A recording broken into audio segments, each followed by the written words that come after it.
On the morning of August 12, 2000, 11:18 men climbed down into a steel tube, sealed the hatch behind them, and dove beneath the Barents Sea.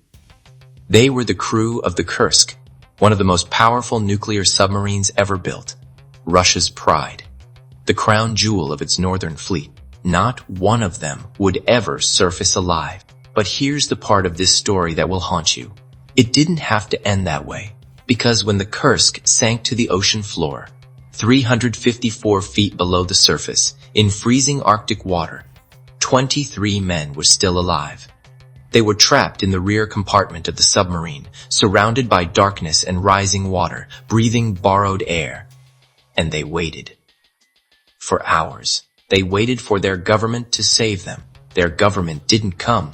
What followed over the next 5 days is one of the most devastating failures in modern naval history.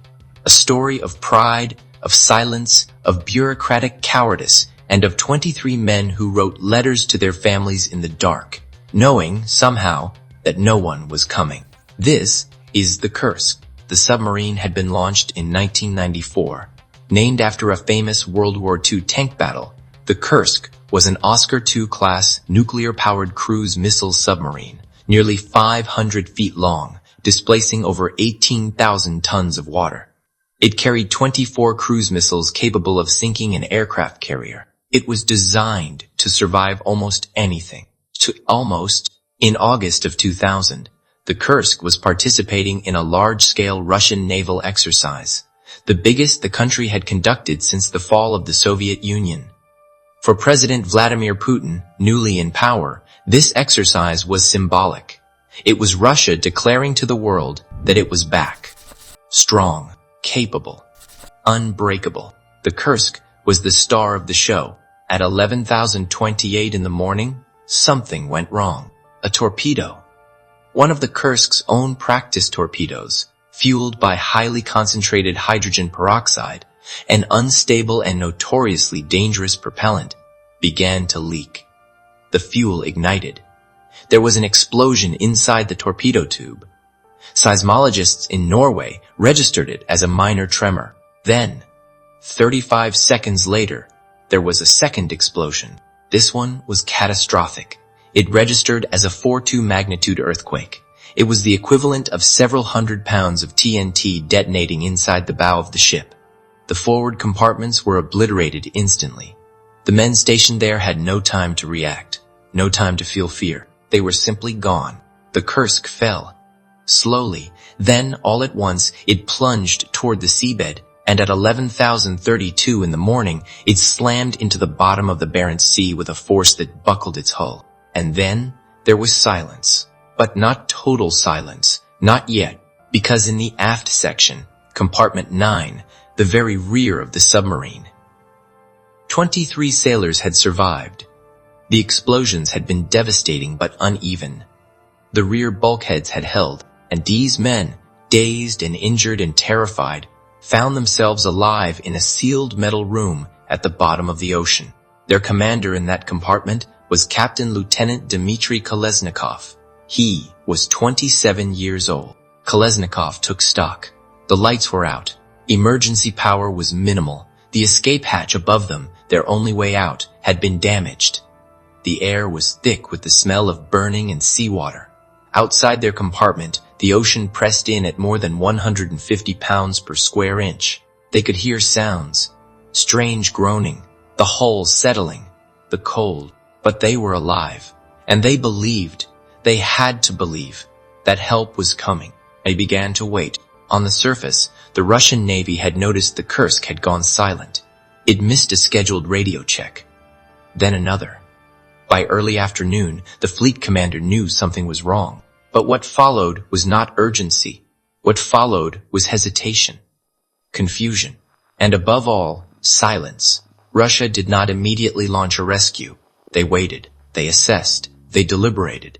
It took more than 9 hours after the explosions for Russian rescue submersibles to even begin attempting to reach the Kursk. And when they did, they found nothing worked. The rescue vessels were relics of the Soviet era, poorly maintained, obsolete. The crews struggled to dock with the submarine's escape hatch in the currents and the dark. Attempt after attempt failed. The hatches were damaged, they said. The visibility was zero. The equipment malfunctioned. 7 separate rescue attempts over 2 days. All failures. Meanwhile, Russia told its own people almost nothing. State television barely mentioned the disaster. When it did, it was vague, an incident during exercises. Putin, who had been on vacation in the Black Sea resort of Sochi, didn't return to Moscow for 5 days. 5 days. Within hours of the disaster, both Norway and Britain had offered to help. They had deep-sea rescue vessels, modern equipment, trained crews. They were ready to move immediately. Russia said no. The reasons they gave were bureaucratic, logistical, procedural. There was talk of military secrecy. The Kursk carried sensitive missile technology they didn't want foreign eyes to see. There was institutional pride. Admitting they needed help meant admitting they had failed, and for a government desperately trying to project strength, that was unthinkable. So they kept trying with their own broken equipment, and they kept failing, and they said nothing. The families of the crew had gathered at the naval base in Vidyayevo. They were told the men were alive. They were told rescue was imminent. They were given false timelines, false hope, false comfort. One mother, screaming at a military official for the truth, was reportedly injected with a sedative by a nurse in the room. This was Russia's response to a national tragedy. Down on the ocean floor, time was running out. The 23 men in compartment 9 were using chemical oxygen regeneration cartridges, devices that absorb carbon dioxide and release oxygen. They are sensitive to water. They are not meant to be submerged. At some point, likely on the first night, one of those cartridges came into contact with seawater. It ignited. There was a flash fire, a chemical reaction so violent it may have produced temperatures of over 1,000 degrees Fahrenheit inside the compartment. Within seconds, the fire consumed what little oxygen remained. The 23 men were dead, but we know that before they died, in those hours of cold and dark and waiting, some of them wrote letters. Captain Lieutenant Dmitri Kolesnikov wrote by the light of a flashlight. His note, recovered when divers finally reached the Kursk weeks later, was addressed to his wife, Olga. It read, in part, "It's dark here to write, but I'll try by feel. It seems like there are no chances, 10 to 20%. Let's hope that at least someone will read this." He listed the names of every man who was still alive, 23 names. He wrote that they had survived the explosions. He wrote that they were in compartment 9. He wrote the time. The note was dated 3015 in the afternoon, nearly 4 hours after the explosions. 4 hours of waiting, 4 hours of hope. He ended the note with words to his family.